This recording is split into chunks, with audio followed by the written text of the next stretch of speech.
Hey, welcome back to the channel. It's awesome that you're tuning in. So in this video we are at Made for Arcade, and this is basically a company based here in the Netherlands that sells all kinds of arcade products.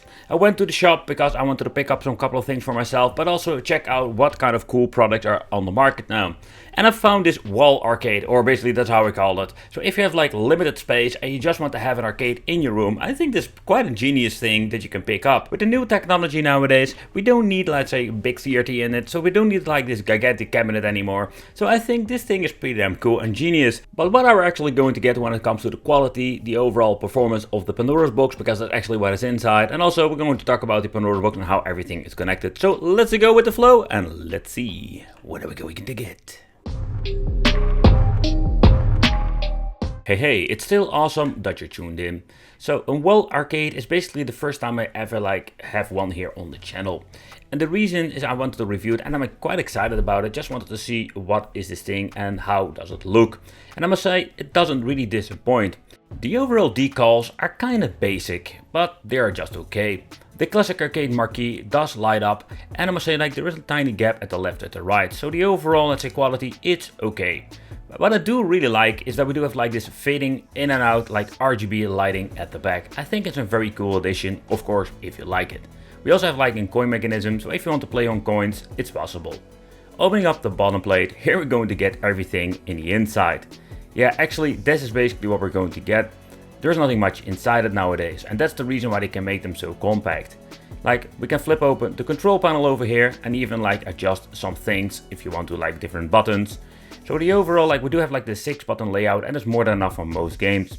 So when you're looking at the overall, the way how this thing looks, I think it's quite genius. But in the inside we do have all the parts that we need to, let's say, get into if you want to replace something or you need to do some maintenance. Here we have the coin collector over here, so here will fall all of your coins in. If you want to use this thing with coins, of course. We can also use it to flurry play, so you can just put it in your arcade and you can just play it without using the coins at all. At the right side we will find the input for the power, because when you're looking at the outside there we have the on and off switch and we need to plug in the power cable. Alright, so then we have the power supply over here. It's your typical, let's say, basic power supply you can find in all of these arcades nowadays. This is the ZX1210. And basically this gives you a 12 and 5 volt, everything that we're going to need. There's the Pandora book itself. They're using the family edition and not the Gemma edition. It's quite surprising to see that. And basically this is the newest version, where we're going to talk about the menu and everything it can do. And over here you can also plug in and plug out in different Pandora's box. That's what I really like about it. It will use the VGA connection for display, input 12 volt for the power supply, and of course the jack for the audio. Then again, this thing is plug and play. So if you want to have a different version of an upgrade, it's no problem. There we have the clips that basically hold the control panel place, but you can easily reach into the control panel if you want to do some upgrades. So I just wanted to check out what kind of joystick are in here. So we have the 4 separate micro switches, so replacing this joystick is possible for a different one. So replacing, let's say, the buttons and joystick is not going to be a very difficult task for player 1 and also player 2. But how about the joystick? I must say that it does have a very long travel and does have a little bit of a wiggly to it because due of the spring tension. But when playing actually in the game, I must say that you need to do a little bit more effort getting the moves out, but they work absolutely great. So for the joystick on the other hand, I personally really love these hollow buttons. They are long traveled, but I must say they played very comfortable. And I must say that when it comes to the quality of the buttons, it's great. We don't have a lot of space in the inside, but they implemented an amplifier and one speaker, and I can tell you it goes quite loud.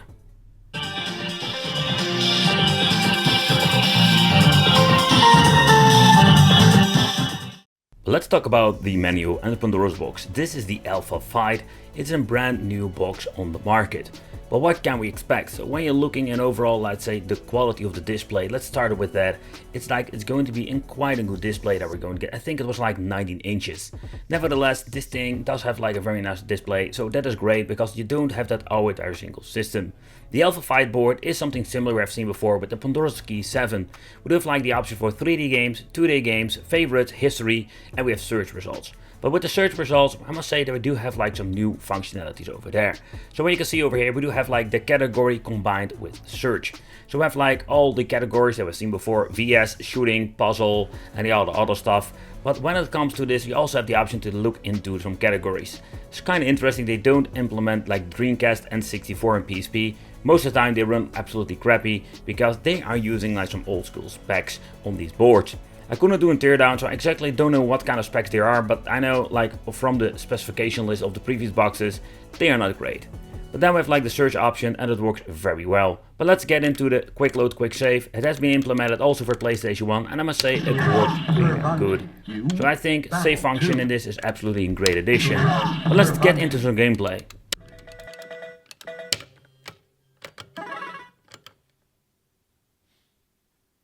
Unfortunate, there is no audio. A little bit of a bummer. One, fight.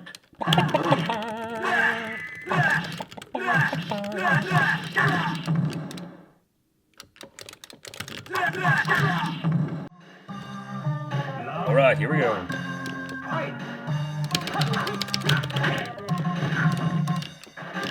Move. There we go.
Alright guys, so the classic arcade is a quite interesting concept, and I think it's a very interesting concept when you don't have like a lot of space, or you just want to have like something in your arcade room, something differently with all the other arcades or stuff you're having. Nevertheless, I must say like I was quite surprised of the overall performance of the Pandora's box, and yeah, a little bit of bummer about the audio of some of the games. Let me know in the comments what do you think of this. I would say like subscribe to the channel, hit the little bell. If you're interested, I will leave a link in the description. I also have a special code for you for 5% off, especially arranged for you guys. It would be great if you subscribe, because that means I will see you in the next video.